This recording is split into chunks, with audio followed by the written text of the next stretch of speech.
Hello everyone, welcome to the Redmen TV. It is player ratings after Liverpool beat Norwich in the first game of the Premier League season by 3 goals, 2-0. Slightly different player ratings this season as opposed to last season. What we're going to do is we're going to get you guys to vote on your man of the match.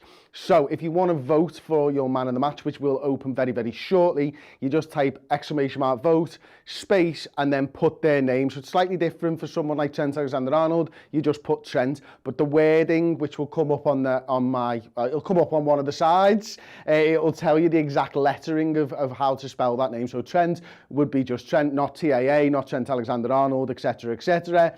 Virgil van Dijk will be exactly what it says. Is it over here? Is it over here? I don't know if it's over here. I think it's over here. So yeah, it'll say what it is. So if you want to vote for Virgil van Dijk, if you want to vote for Mo Salah, do that now. Type !vote, put a space in, then put the name, press that enter key into the comments. But before we get into it, we did have a new member, first teamer Housey 1974. Thank you so much for joining up. If you do want to join as a member on the YouTube channel, you get extra shows as well as emotes and stuff like that. Then you can click that join button underneath, or you can go over to the redmentv.com as well and join up there, where you get loads of extra videos and more bang for your buck, and we get more bang of your buck because YouTube don't take a load of it. So thank you very much to anyone who does support us. But player ratings, we'll start off with the goalkeeper, Alisson Becker.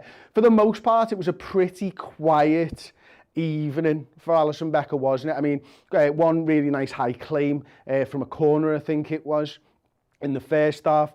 Some nice balls out to players, quick passes, long balls, stuff like that. But where he really came into his element, of course, was that sort of double/triple save late on. I mean, that was absolutely brilliant. How he managed to get down, clear that. Paul said it during comms, shades of Napoli. That was brilliant. That was important as well, because the clean sheet was so important for us with getting Virgil van Dijk back into the side. The confidence that breeds throughout the team, just having that clean sheet throughout the defence, massive. And Alisson Becker was a huge part of that. So for me, I'm going to give him either sort of an 8 or 9 out of 10. I'm going to go 8 out of 10 for Alisson Becker, because that really was the only big moment, but it stand out, and it was such a big save. If you wanted to give him a 9, I could totally understand that. I'm going to go to the left back next. Kostas-Tsimikas, I thought was brilliant first half. Thought he got up and down that wing really well. Deliveries from corners, absolutely superb.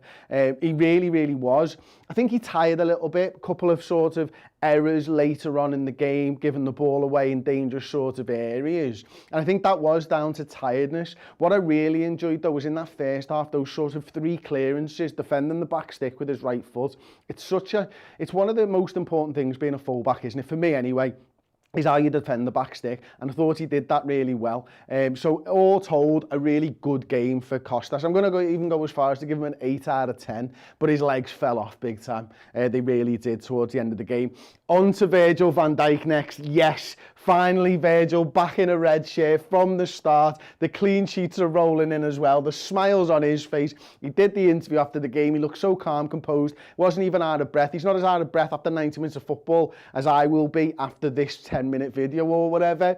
And he had the most touches out of any player on the pitch. I think he had 92 touches during the game. He won his headers, because he does. There was one time where the ball got played over the top of him, and Pukki got in behind. Alisson makes a decent save there as well. Actually, I didn't mention that one. Other than that, we weren't really troubled defensively. The two of them aerially dominant. But yeah, just so great to see Virgil back in. His long balls were looking good. His passing was looking good. He was looking crisp, looking sharp. It's now how he recovers. How's he going to be tomorrow, the day after that? Because we know how important that recovery is. First big 90 minutes in a Liverpool shirt again. So yeah, absolutely superb for that one. Really impressed with Virgil coming back into the side. It was probably a 7 or an 8 out of 10 performance, because Norwich didn't really do too much, because it's his first game back, because it's Virgil van Dijk, because we got a clean sheet. I'm going to go high, and I'm going to go 8 out of 10. His defensive partner was about the same, probably deserved the same mark, to be honest with you. Started the game really well, 3 headers sort of in quick succession in the first 5 minutes of the game, set his stall out. 2 contested headers that he wins as well, I believe, later on in the game. Just looked solid.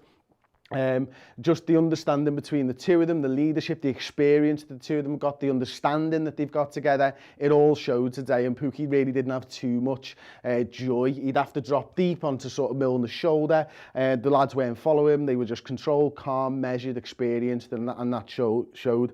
So again, probably, I was going to go 7 or 8 out of 10. I gave Van Dijk an 8, I'll give Joe Matip an 8, because I think they were both on a par with each other.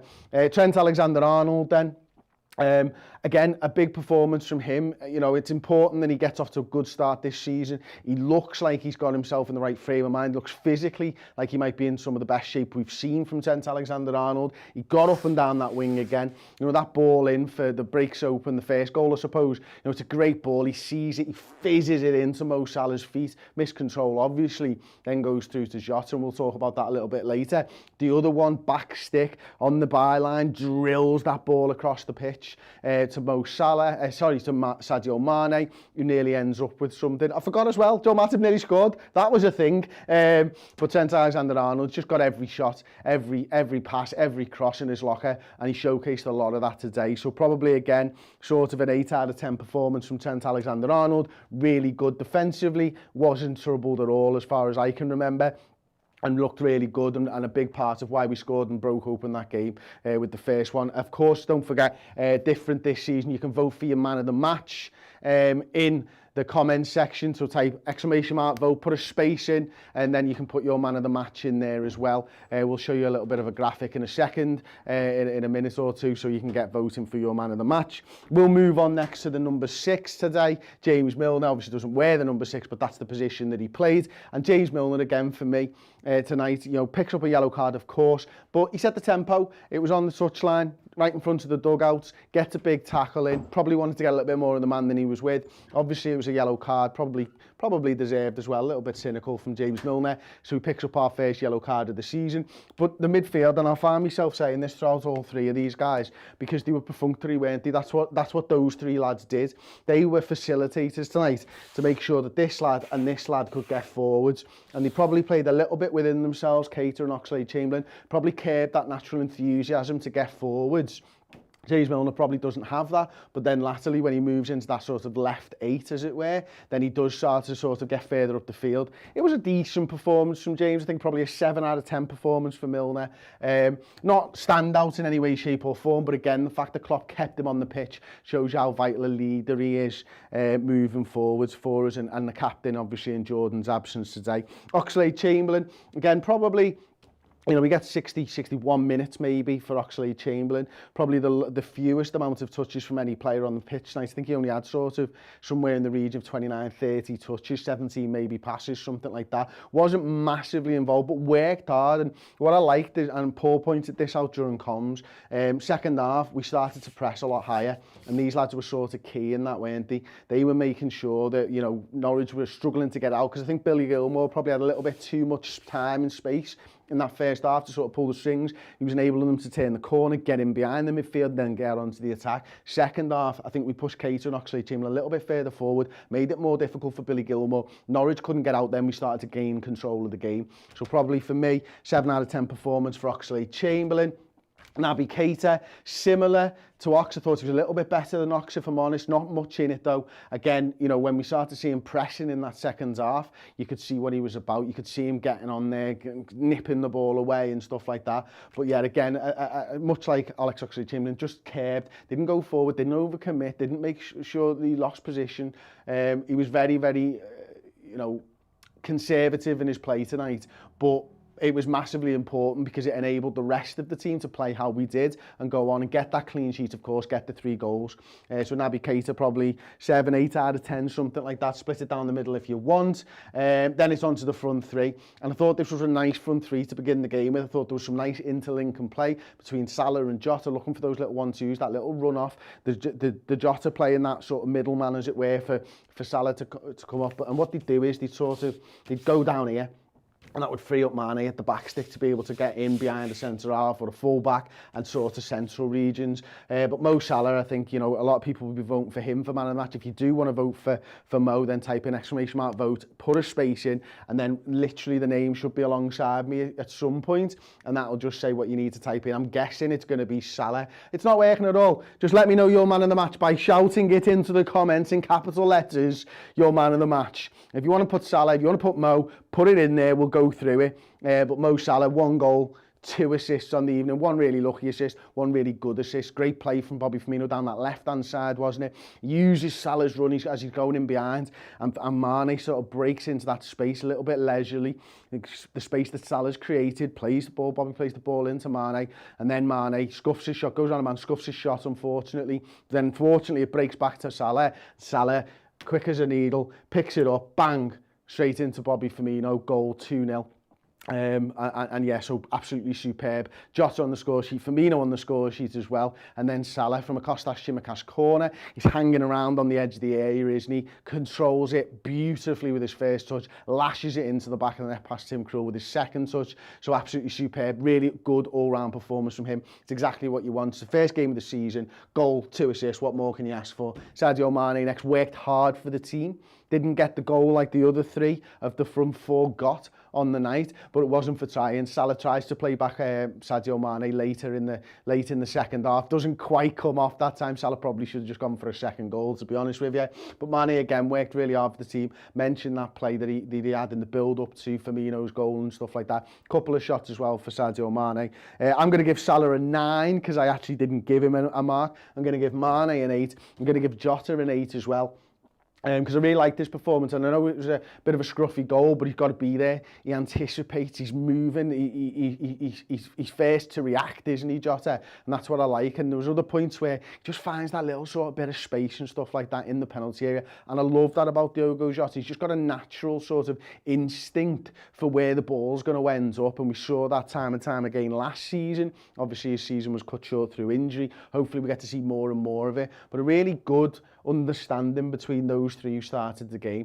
Really enjoyed watching the 3 of them, really enjoyed watching him sticking in the back of the net. Bobby Firmino getting a goal as well, absolutely brilliant, love that. Came on, started just exactly what you want from Bobby Firmino. He comes on, links play, bang, pop it in, pop it off. That's all I want to do, one little turn, but he's now got that sort of, don't know whether he's just got the legs to be able to do it now, because he'd been worked so hard for so long, had that little bit of a break. Yes, he went to the Copper, didn't get loads and loads of minutes. He just looks like he's a lot fitter at the moment, that he might be able to do both the defensive side, the link-up play, and get in, and showed that sort of killer instinct to get into the box. It's a lovely finish as well, really calm. Much nicer finish, actually, than probably Diogo Jota's.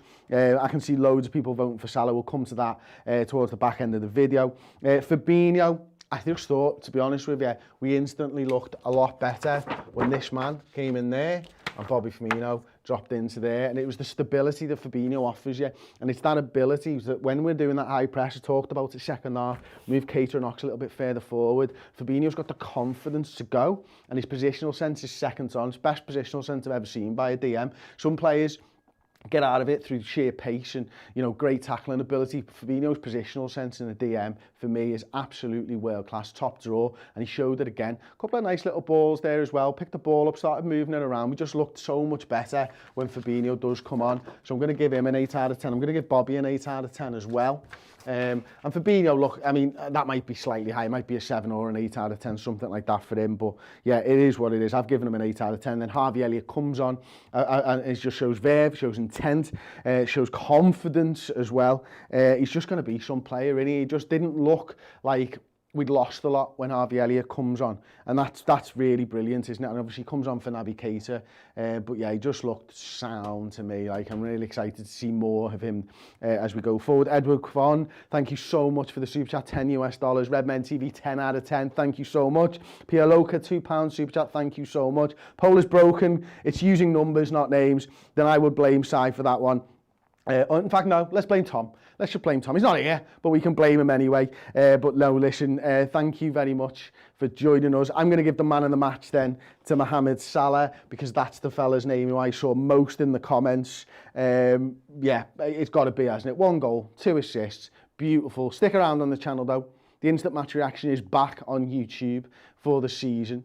And we will be doing it very, very shortly, next 5 minutes or so. Me, Paul, 20 minutes, diving in depth in a little bit more detail before we do the final word show for the redmentv.com viewers over on Monday morning. We get to look at it with a fresh eyes, having watched the game back and discussed everything and read everything. So I'm looking forward to that one. But right now, we're going over to the instant match reaction. I believe if you just stay on this video, then you will get ported across. Sorry, the man of the match poll didn't work. Teething problems, shall we say. Thank you so much for watching. Thank you everyone for getting involved, and I'll see you next time. Ta-ra.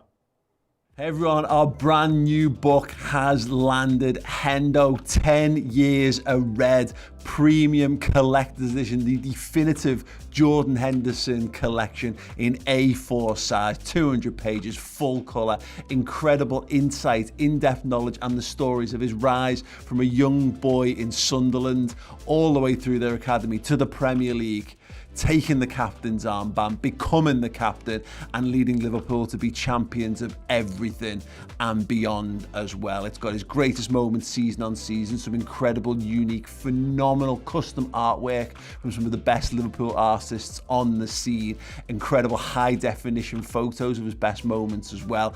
It is an incredible Jordan Henderson collection and it fits right in your hands just about. It is a behemoth of a book. It is incredible and it is available right now.